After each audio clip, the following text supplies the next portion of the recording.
அந்த மஞ்சள் என்பது நவகிரகங்களிலே குருவினுடைய சக்தியை பெற்றது.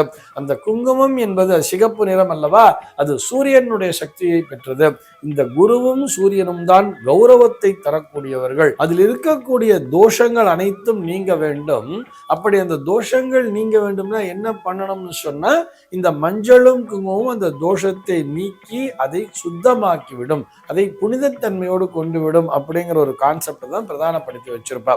இன்னைக்கு நம்ம என்ன பார்க்க போறோம்னு சொன்னா, புத்தாடை அணிவதற்கு முன் ஆடையின் நுனியில் மஞ்சள் குங்குமம் வைப்பது ஏன் அப்படிங்கிற ஒரு கேள்விக்கான விடையைத்தான் பார்க்க போகிறோம். முதல்ல எந்த ஒரு செயலை செய்ய துவக்கும் பொழுதும் நம்ம இந்த மஞ்சள் அப்படிங்கிறது நம்முடைய நினைவிற்குள் வந்துவிடும். ஏன்னு சொன்னா, ஒரு சுப நிகழ்ச்சி அப்படின்னு பண்றோம்னு சொன்னா கூட, ஒரு பத்திரிக்கை எழுத ஆரம்பிக்கிறோம்னு சொன்னா கூட, அந்த பேப்பர்ல என்ன பண்ணுவான்னா முதல்ல மஞ்சள்ல புட்டு வச்சிருவா தெரியுமா. மஞ்சள் குங்குமத்தை வச்சுட்டு தான் எழுதவே ஆரம்பிப்பா. ஸ்ரீராம ஜெயம், பிள்ளையார் சொல்லி எல்லாம் போட்டுட்டு எழுத ஆரம்பிப்பா. அதே மாதிரி ஒரு சுப நிகழ்ச்சிக்காக நம்ம ஒரு சாமான்கள் லிஸ்ட் எழுதுறோம்னு சொன்னா கூட முதல்ல மேலே எழுதுறதே மஞ்சள் தூள் அப்படின்னு தான் எழுதுவா. வீட்டில் மஞ்சள் தூள் இருந்தா கூட நிறைய பேர் அந்த நாள்ல பார்த்தோம்னா மளிகை சாமான் வாங்குறதுக்காக ஒரு லிஸ்ட் எழுதி அனுப்புவா. அம்மா லிஸ்ட் எழுதி கொடுக்கும்போது கூட பார்த்தோம்னா அதுல முதல்ல மேல மஞ்சள் தூள் அப்படிங்கிறது தான் கொடுத்துருப்பா. மஞ்சள் தூள் குங்குமம்லாம் எழுதிட்டு தான் அதுக்கப்புறம் அரிசி, துவரம்பருப்பு, கடலைப்பருப்பு, சர்க்கரை எல்லாம் வேணுங்கிற மாதிரிலாம் எழுதியிருப்பா. இப்படி இந்த மஞ்சளும் குங்குமமும் நம்முடைய கலாச்சாரத்தோடு ஒன்றி இணைந்தது. அதாவது இது எப்படி சொல்லலாம்னு சொன்னா, ஒரு மங்களகரமான ஒரு செயலினுடைய துவக்கமாகவே, அந்த மங்களகரமான விஷயங்களுடைய அடையாளமாகவே இந்த மஞ்சளும் குங்குமமும் பார்க்கப்படுகிறது.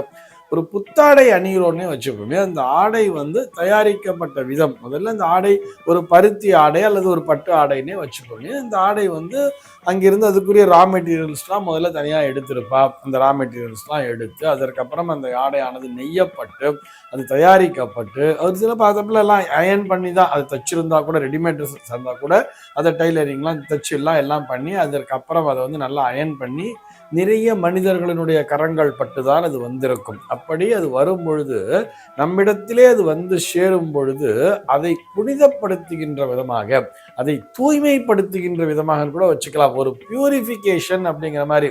ஏன்னா புத்தாடைன்னு வரும்போது நம்ம நிச்சயமாக அதை நினைச்சு நம்ம போட போறது இல்லை. நினைச்சிட்டோம்னாலே அது புத்தாடைங்கிறது கிடையாது. அதை நினைக்காம அப்படியே தான் புதுசா தான் போட போறோம். அப்படி போடும் பொழுது அதில் இருக்கக்கூடிய தோஷங்கள் அனைத்தும் நீங்க வேண்டும். அப்படி அந்த தோஷங்கள் நீங்க வேண்டும்னா என்ன பண்ணணும்னு சொன்னா, இந்த மஞ்சளும் குங்குமமும் அந்த தோஷத்தை நீக்கி அதை சுத்தமாக்கி விடும், அதை புனிதத்தன்மையோடு கொண்டு விடும் அப்படிங்கிற ஒரு கான்செப்ட் தான் பிரதானப்படுத்தி வச்சிருப்பா. சாதாரணமா ஏதோ ஒரு தீட்டு போன உடனே சொல்லுவா, மஞ்சள் தண்ணி தெளிச்சுக்கோ அப்படின்னு சொல்லுவா தெரியுமா. மேல மஞ்சள் தண்ணி தெளிச்சுட்டா சுத்தமாயிடுவேன் அப்படிங்கிற மாதிரி சொல்லுவா இல்லையா. அப்படி அந்த மஞ்சள் அப்படிங்கிறது ஒரு கிருமி நாசினியாகவும் பயன்படுகிறது. ஏதேனும் குற்றம் குறைகள் அல்லது அந்த ஆடையின் மீது ஏதாவது ஒரு நெகட்டிவ் எனர்ஜி அப்படிங்கிறது இறங்கி இருக்கு அப்படின்னு சொன்னா, ஒரு எதிர்மறை சக்திகளானது இறங்கி இருக்கிறது என்று சொன்னால், இந்த மஞ்சளையும் குங்குமத்தையும் அந்த ஆடையின் மீது வைக்கும் பொழுது அந்த எதிர்மறை சக்திகள் என்பது அந்த ஆடையை விட்டு விலகி விடுகிறது. ஏன்னா ஆடை என்பது மிகவும் முக்கியம் தானே. ஆள் பாதி ஆடை பாதின்னு சொல்லுவா இல்லையா. அப்ப நம்முடைய உடம்பின் மீது அந்த ஆடையானது மிகவும் தாக்கத்தினை கொடுக்கும். அதனால்தான் கலர் ட்ரெஸ் எல்லாம் கூட கரெக்டா சொல்லியிருப்பா, இந்த கலர் உனக்கு சூட் ஆகும், நீ வெள்ளை ஆடையை அணிந்து கொள்வது நல்லது, நீ நீல நிற ஆடையை அணிந்து கொள்வது நல்லது. ஒரு சில பேருக்கு அந்த ராசி பார்த்து நீ மஞ்சள் நிற ஆடையை அணிந்து கொள் அப்படிங்கிற மாதிரிலாம் கூட சொல்லி இருப்பா இல்லையா. அப்போ அந்த ஆடையானது, அந்த ஆடையாகட்டும், அந்த ஆடையில் இருக்கக்கூடிய நிறங்களாகட்டும், நம்முடைய மனதினை ஆளக்கூடிய திறனை பெற்றிருக்கிறது. ஒரு ஆடை என்று வரும்பொழுது அந்த ஆடையானது நம்முடைய ஒரு கௌரவத்தை தீர்மானிக்கிறதுங்கிறதுல இன்னொரு பக்கம். ஆனால் அதை விட அது நம்முடைய உடம்பினையும் அந்த உடலுக்குள்ளாக இருக்கக்கூடிய மனதினையும் ஆளுகின்ற திறனை பெற்றதாக இருக்கிறது. அப்படி இருக்கக்கூடிய ஆடை அது பரிசுத்தமானதாக இருக்க வேண்டும், ஒரு பவித்திரமானதாக இருக்க வேண்டும், அது ஒரு புனிதத்தன்மையுடன் கூடியதாக இருக்க வேண்டும்ங்கிறதுனாலதான் இது எத்தனை பேர் கைப்பட்டு வந்ததோ, அவர்களுடைய மனநிலையெல்லாம் எப்படி இருந்ததோ தெரியாது. ஒரு கடைக்காரர் அந்த கடையில சேல்ஸ்மேன் கூட இருப்பா, அவதான் எடுத்ததெல்லாம் நமக்கு காமிச்சிருப்பா. அவர்களுடைய கரங்கள் எல்லாம் அதன் மீது பட்டிருக்கும். அப்படி பட்டிருக்கும் பொழுது கூட அவருடைய மனநிலையானது எப்படி இருக்கும்னு நமக்கு தெரியாது.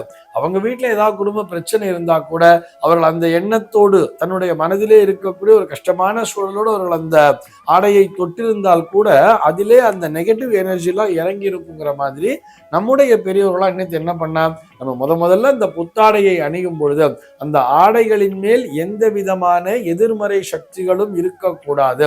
அப்படி எதிர்மறை சக்திகள் அந்த இடத்தை விட்டு அகல வேண்டும் அல்லது அந்த ஆடையை விட்டு அகல வேண்டும் என்று சொன்னால் அதற்கு முதலிலே பயன்படுத்தப்படுவது அந்த மஞ்சள் என்பதுதான். அந்த மஞ்சள் என்பது நவகிரகங்களிலே குருவினுடைய சக்தியை பெற்றது. அந்த குங்குமம் என்பது சிகப்பு நிறம் அல்லவா, அது சூரியனுடைய சக்தியை பெற்றது.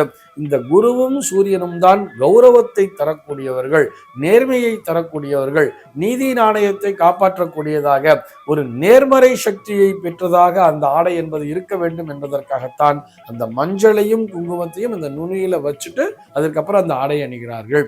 நம்ம சாதாரணமா பார்த்தோம்னா கூட வீட்டுல எந்த ஒரு விசேஷமாக இருந்தாலும் சரி, எந்த ஒரு பூஜையாக இருந்தாலும் சரி, முதல்ல மஞ்சள் பிள்ளையாரை பிடிச்சிட்டு தான் ஆரம்பிப்பா. தெரியுமா எதற்காக மஞ்சள் பிள்ளையாரை பிடிக்க வேண்டும்? வீட்டுல சின்னதா ஒரு பிள்ளையார் விக்கிரகம் கூட இருக்கும். ஏன் அந்த பிள்ளையார் விக்கிரகத்தையே கொண்டு வந்து வச்சு நேரடியா அந்த விக்கிரகத்தையே பூஜை பண்ணிட்டு கூட நம்ம ஆரம்பிக்கலாமே.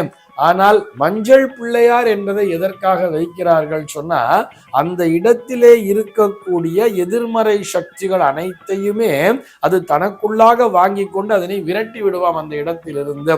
அது அந்த மஞ்சள் பிள்ளையாருக்கு ஒரு தனி சக்தி என்பது உண்டு. அந்த மஞ்சள் என்பதற்கு எதிர்மறை சக்திகளை அந்த இடத்திலிருந்து விரட்டக்கூடிய ஆற்றல் உண்டு என்பதால் தான் அந்த மஞ்சள் பிள்ளையாரை பிடித்துட்டு பூஜைங்கிறத ஆரம்பிக்கிறோம். அதே போலத்தான் இங்கும் ஒரு புத்தாடையை அணிந்து கொள்ளும் பொழுது அந்த ஆடையிலே இருக்கக்கூடிய நெகட்டிவ் எனர்ஜி அத்தனையும் அங்கிலிருந்து நீங்கி விட வேண்டும் என்பதற்காகத்தான் அந்த மஞ்சளை வைத்துவிட்டு அதனோடு லேசா குங்குமத்தை வச்சுட்டு அந்த ஆடையை அணிந்து கொள்கிறார்கள். சர்வே ஜனாஹ சுகினோ பவந்து.